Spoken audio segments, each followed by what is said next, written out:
Hello everyone, this is Sinema77, horror and cult film lover. I'm back with another movie review. I thought I would go ahead and talk about this movie since I pretty much just finished watching it not too long ago. And the movie we're going to talk about is I Spit on Your Grave, Deja Vu, aka Day of the Woman, Deja Vu. Now this movie is meant to be, now, the horror fans know out there that there is a franchise of I Spit on Your Grave movies, but this movie has no connection to any of these. Okay, this is the remake, and this is the sequels to the remake. This movie here is the direct sequel to the original 1978 film. Now, just a little bit of history. Okay, in 1978, around there, Meir Zarchi, the writer-director of this movie, he and a friend of his had witnessed a woman being raped, or the aftermath of a woman being raped, and he said it was really horrifying. It was a really disturbing experience for him, and he just really it really affected him for a long time, and he and his friend helped this woman who was raped. But yeah, it really bothered him, and as catharsis, he worked it out, turning it into the script for this movie.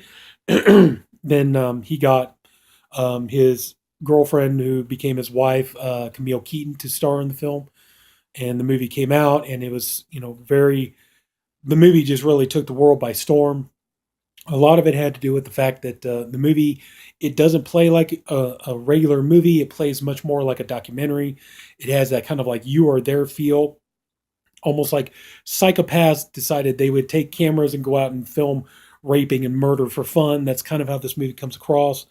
And so Meir Zarchi, for a long time, he wanted to do a sequel to this movie, but this movie was too notorious. It was on the video nasties list. It had been cut and banned in so many places. So yeah, the idea of a sequel was just not going to happen.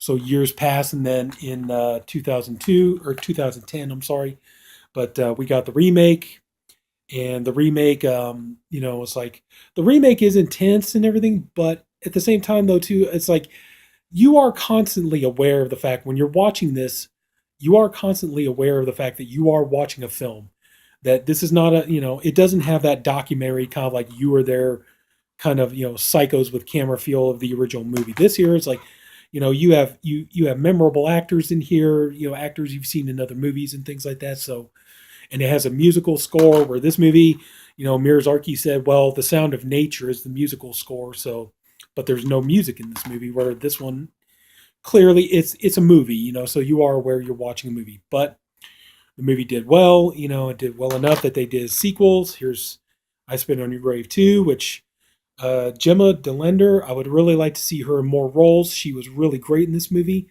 I'd like to see her get more acting work.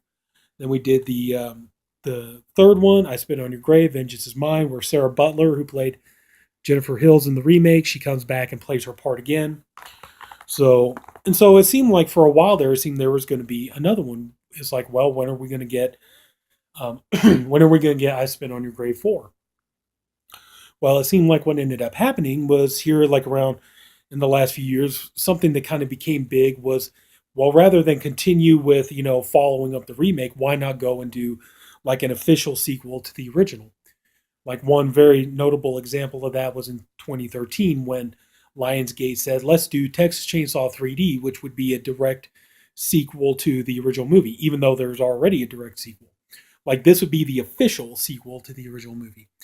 And then last year, in 2018, they did the same thing with Halloween. They said, we're going to put out this movie Halloween, and it's going to be the official direct sequel to John Carpenter's original movie. Never mind the fact that Carpenter wrote and produced Halloween 2 and stuff like that. So finally, the time, even though Meir Zarchi for many, many years wanted to make a sequel to his film, he was finally given the chance, and this is it. I think before I get into this, though, it's going to be kind of hard, so I'm going to have to go ahead and issue a spoiler alert. Okay, spoilers. Still with me? Okay. Now this here, the movie doesn't take place immediately after the original I Spit on Your Grave. It takes place a number of years. They don't say exactly if it's like 30, 40 years or whatever, but I'm pretty sure it's, probably about 40 years. Anyway, in the story, we have the character of Jennifer Hills, and Camille Keaton comes back to reprise her role from the original film, and that's her right there. And in this movie, you have her daughter, Christy Hills, who, sorry about that, but Christy Hills, who is played by Jamie Bernadette, who is a brilliant actress. I'll get into her or talk about her more in just a minute. But anyway, the movie starts off. We find out that family members of the original four rapists in the original film. You have Johnny, the gas station attendant. You have the mentally slow person, Matthew. And you have the two buddies, Stanley and Andy. So they were the original rapists in the original film. And in this movie, you have Johnny's widow. Her name is Becky, and the actress is Maria Olsen, who plays her. And you have Kevin, who I believe he's the brother of Stanley, one of the rapists. You have Scott, who is the cousin of Andy, one of the rapists. And then you have Herman, who is the father of Matthew. And there are a couple of other ones. We'll get into that in just a minute. But so the movie starts off. They're listening to Jennifer Hills, Camille Keaton. She's talking about how she wrote a book about her experience from the original movie. And she had been tried. She turned herself in. She had been tried. She was cleared of all charges. And they let her go. So basically, and she had written a book about her experience. And so what ended up happening was that these family members decide that they want to get revenge on Jennifer Hills. So they put in a plan that they're going to hijack her. And so you have Jennifer, she's having lunch with her daughter, Christy. And, the scene is, in the beginning, the scene is designed to, it's designed to build character development. And, even though, they're mother and daughter, they don't always see eye to eye. They're very supportive and they're very loving each other, and is to build character development to see that they have a good relationship. Well, they're coming out of the restaurant. We see Scott and Kevin. They pull up in the van, and at first they're, trying to lure Jennifer in by asking for an autograph on her book, but then they try to abduct her. Christy gets in and she tries to help fight to protect her mom, and ultimately they end up, taking Christy along with them, and so they get in the van, and so I'm sorry, just one second. I'm hurrying. So anyway, so they go and they take Jennifer and they go pick up Becky. And Becky's like, what is she doing here? She's innocent. She's talking about Christy here. Take her back to where she was. Jennifer Hills is the one we want. And so Scott, he's going to take, Christy back. Meanwhile, they take Jennifer, and they're going on and on about how horrible Jennifer was because she killed their loved ones, and how they need to get revenge for her, get revenge for them, and everything else. And so Jennifer, she's able to outsmart them, and she tries to get away. And so ultimately, they're out looking for her. And meanwhile, Christy, she's able to fool Scott into pulling over, saying she's got to go to the bathroom. So she pulls one over on him. She's able to grab the van and go back for her mom. Meanwhile, Jennifer, she goes to the church, and it turns out it's supposed to be the same church from the original movie when Jennifer goes into a church and she asks God to forgive her, so, but anyway, she meets up with Becky, and Becky ends up killing her. And, Becky's, happy because she got revenge for her dead husband. And as she's pulling away on her little four-wheeler, by then, Christy comes up in the van, and, she sees that her mother is dead, and she's, of course, she's understandably, shaken and upset and crying and everything else. And she's wanting, she's asking people to help her out. And so she gets hijacked by Herman and Kevin. And then they take her, then you get to the rape scene. They take her into the woods. And at first, Herman attempts to rape her, but similar to like how in the original movie, they try to get Matthew to rape Jennifer at first, but Matthew can't do it. So Johnny ends up doing it. In this version, at first, Herman tries to rape Christy here, but he can't do it. So then Kevin, he knocks her unconscious and he rapes her. And then she gets up and she's, trying to get away. But then Becky shows up, and Becky attempts to rape her and Herman, he is offended by the whole thing, and he gets them off of her and helps her to get away. And so um, then we get into this. So it's like Christy, she's running away. She's finding a place to hide for the night. Then we get into this scene, which I think was really well done. They're taking Jennifer's body into the cemetery, and they dig a plot next to the graves of the four men who were the rapists in the original movie, and they just dump her body in there. And Becky, Maria Olsen, who plays Becky, she has a great scene in there where she gives this speech about how Johnny, she got revenge, and that they could rest in peace now. Their children could rest in, or their children could, move on and everything else, and that she got justice for them and all this. But she also said, Johnny, maybe you brought some of this on yourself because you cheated on me and stuff. But it's a very well done scene. It's beautifully photographed. It's well made. That's one thing I will say about this movie. It is gorgeous. It's gorgeously shot. It's beautifully filmed. Meir Zarchi picked one hell of a good cinematographer for this movie. Well, the next day, Christy, she comes out of it. She wakes up. She's able to find some clothes, and then she finds Herman's farm, and then she starts taking her revenge on the four people who, not only did they violate her and try to kill her, they killed her mom. So now she's going to go and she's going to get revenge. And so, yeah, I'm going to try not to give away too much more of the movie. But I will say that here's the thing, though. This movie very much is very similar to the original film. So overall, here's the thing. If you like this movie, if you're a fan of this movie, you're going to pretty much go for this because this is it very much has the look and feel and tone of the original film.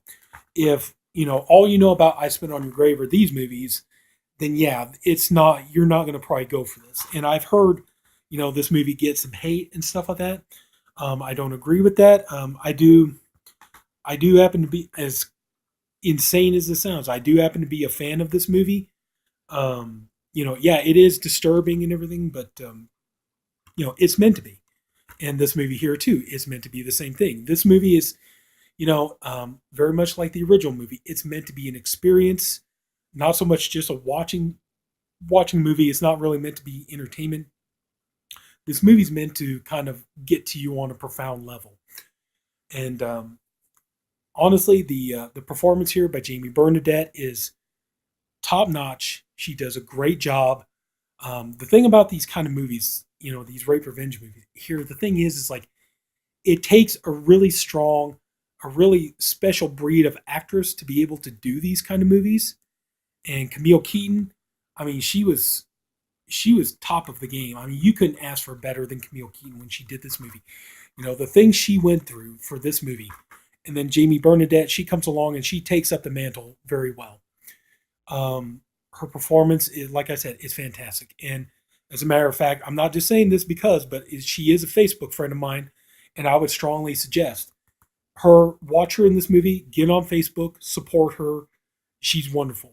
I'm not even joking. Get on Facebook, try to friend her, try to follow her fan page, whatever you can. Get on her and support her. She's a great scream queen. She's just a great person. She's, very creative. She's a writer. She's an actor. She's a producer. She wears many hats. So I say definitely get in there and support her. And her performance is amazing. There's a scene where she goes to the cemetery where, they dumped her mother's body later on in the film. And, she goes there and she has this amazing scene where she's, kneeling at this, grave. See, they don't even cover her mother's body. They just throw the body in there and they throw a piece of plywood on top of it. And they figure, and they spit, they're all like, okay, spit on your grave. Okay. So they spit on her grave.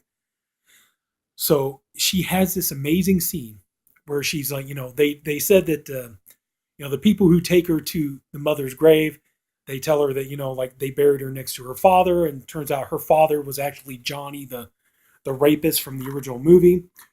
And it turns out that she is the product of rape.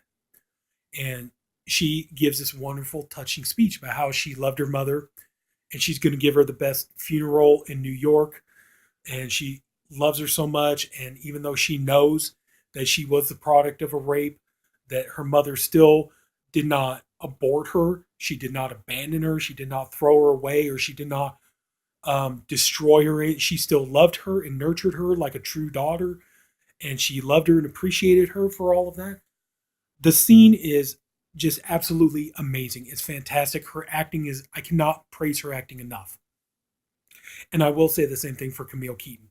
Camille Keaton, she comes back and she's still, even after all these years, over 40 years later, Camille Keaton, she's still got it. I'm saddened by the fact though that I'm just saddened by the fact she's not in this movie more, but overall, the two of them, they do a great job. Now, like I said, this movie is beautifully filmed. It's well done. It is well done. I do have two gripes with the movie though. The number one gripe that I have with this movie is this movie runs about 2.5 hours long. And this movie really does not need to be 2.5 hours long. I understand, Meir Zarchi, he made the movie he wanted to make. He had pretty much full creative control, so he could do what he wanted to do for this follow-up. The downside is though, and it was criticized in this movie too. You go and watch the commentary on this. Joe Bob Briggs says it a number of times. Like, there are parts in this movie that really could have been trimmed down. It didn't need to be as long as it is.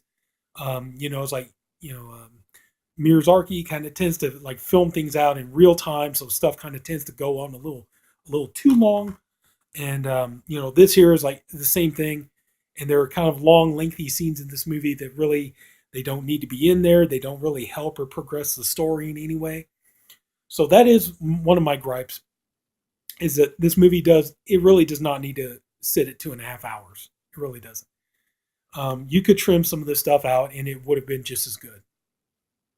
The second thing that I have a gripe about while I praise Jamie Bernadette up and down for this movie, and I praise Camille Keaton up and down for this movie, my second gripe is the actors and actresses who play the villains in this movie.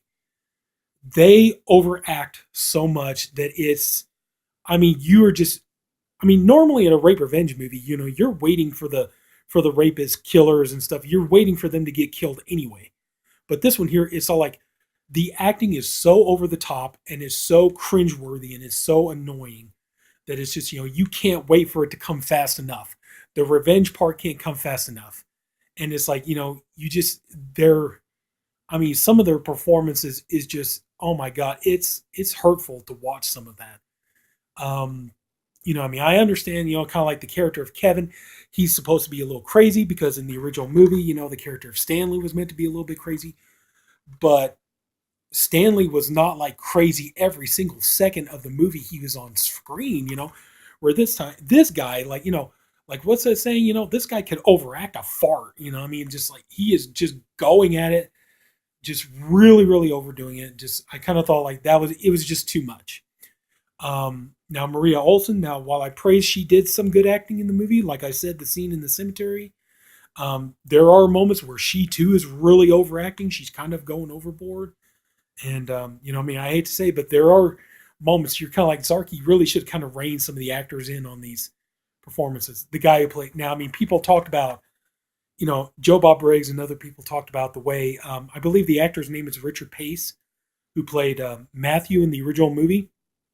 They talked about how he overacted and how he kind of went overboard. Nothing compared to the guy who played Herman in this movie. This guy he is firing on all cylinders. He is just in there just, it's like, you're just, after a while, it's like, okay, enough already. Is just way too much, so that is, I'm not trying to insult people. I'm just saying this, the villains, they are really, really like going way too over the top in this. But other than that though, the thing is, like I said, if these are the only movies as far as the I Spit on Your Grave series goes, and if you've seen the original movie and you hate this movie, then this is not going to change your mind, because this very much looks and feels like the original movie. There's kind of like an element of poetry to it, where scenes kind of very much, are very similar to the original film. So yeah, so I would say, really only watch this movie if you like the original, or check it out. You might like it regardless. But my final judgment is I do like the movie. I do have some issues with it, but I like the movie, and I do think it is a good follow up to this film. I think Zarchi did a good job overall. Like I said, I got a couple of complaints, but other than that, yeah, I mean, this is one of those movies, in my opinion, is like, the goods really outweigh the bad. So I say go ahead and give it a shot. But like I said, be ready because this movie clocks in about 2.5 hours long. Yeah, one thing I'm kind of disappointed about, I think this is a burned on demand disc because, yeah, there's no bonus features or anything, which is sad. Would have been funny to hear what Joe Bob Briggs was said about this one because, it's, yeah, his commentary on this one is priceless. But so yeah, I say go ahead and watch this movie, give it a shot. If you like the original one and you like the remakes, if you're a fan of the series, give it a shot. And it may not be your favorite one, but still, you know, it's got the intensity, it's got the documentary kind of you are there feeling to it. It's got the like I said, Jamie Bernadette. I can't praise her enough. Because it takes an actress with some really really strong stuff to play this kind of a part. A lot of actresses would never do this kind of thing in a million years. So it's like, when an actress, and Camille Keaton, I mean, her performance is so brave and bold in this movie. And Jamie Bernadette, she comes up and she really picks up the mantle in this. She does it justice. So anyway, so that's going to do it. So yeah, we talked about I Spit on Your Grave, Deja Vu. Yeah, I think almost 22 minutes. I think I've gone on long enough. So if anybody took the time to watch this, I thank you for doing it. I appreciate you for doing it. If you enjoyed the video, please like and subscribe. I do weekly videos. I do, movie reviews. I do shelf by shelf of my movies. I'm doing haul videos. I plan to do some theme weeks. I'm doing a porn theme week next week where movies with a porno theme to them and stuff. So yeah, and don't even ask what I got planned for October. I'm going to tell you right now, pretty much, I'm going to go nuts in October. It's going to be insane. So just wait and see. I'm going to be bonkers. My favorite month, and Halloween, my favorite holiday. But anyway, that's enough rambling. Again, thank you for watching this. This is Sinema77, horror cult film lover. Take care. Have a good night. I'll see you later.